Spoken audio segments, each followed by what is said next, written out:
Good morning to all of you. आप सभी का स्वागत है आपके अपने यूट्यूब चैनल टीचर L2 में।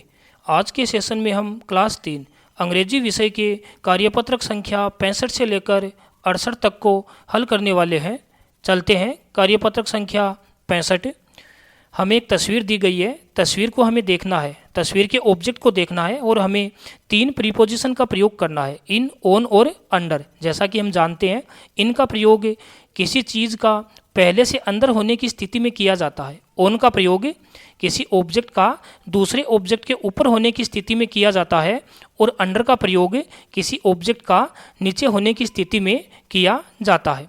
पहला प्रश्न है, there is a school bag the chair. हमें देखना है कि स्कूल बैग है वो चेयर के ऊपर है या नीचे है। तो हमने पिक्चर में देखा कि स्कूल बैग चेयर के ऊपर है, हमने ऑन का प्रयोग किया।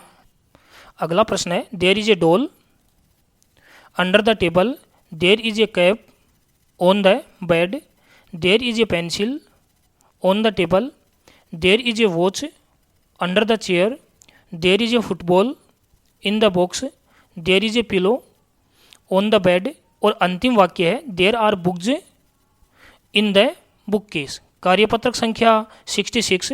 हमें एक छोटी सी कहानी दी गई है, कहानी को पढ़ते हुए नीचे दिए गए प्रश्नों के उत्तर देने हैं।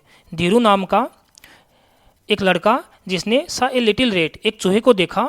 The little rat was grey, वो छोटा चूहा स्लेटी कलर का था। First the rat ate roti and toffee, सबसे पहले चूहे ने रोटी और टॉफ़ी खाई। Then he went to play, और बाद में वो खेलने के लिए चला गया। और अंत में the little rat went to sleep, वो छोटा चूहा सो गया। पहला प्रश्न है, what did Dheeru see, Dheeru ने क्या देखा।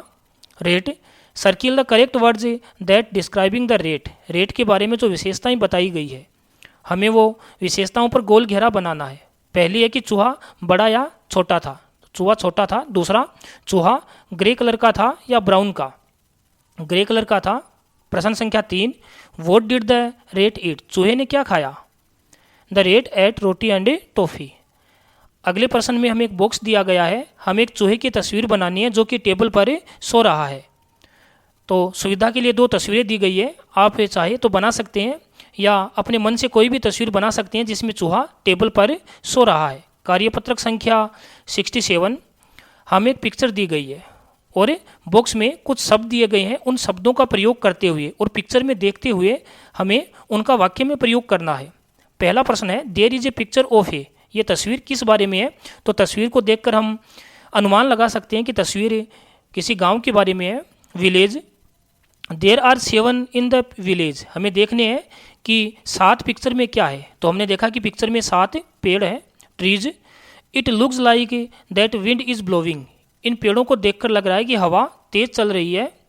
Fast, are working in their farmers, किसान अपने खेतों में काम कर रही हैं। There is a near the house. Temple, अगला, there is a women near the well, कुएं के पास में एक महिला है। और अगला है, चिल्ड्रेन आर, बच्चे हैं वो खेल रहे हैं, प्लेइंग। और a girl is going to the temple, एक लड़की है वो मंदिर की तरफ जा रही है। कार्यपत्रक संख्या 68। हमें ए, एन और द का प्रयोग करना है।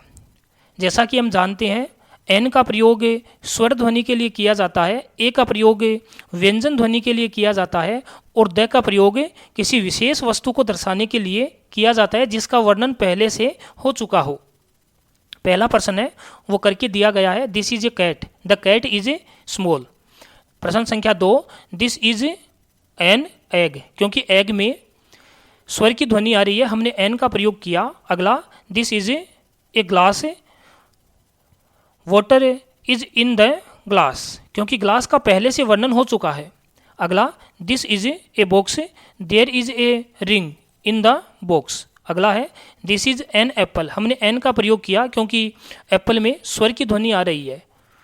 The apple is very tasty. अगला है, I have a cap and an umbrella. अगला, he is a doctor, it is a book, Sumit is a boy. और अंतिम है, this is a elephant, elephant में स्वर की ध्वनि आ रही है तो हम एन का प्रयोग करेंगे। इस प्रकार हमने कार्यपत्रक संख्या 68 तक हल कर लिए हैं। आगे के सेशन में हम आगे के कार्यपत्रक को हल करना सीखेंगे। Thanks to all of you.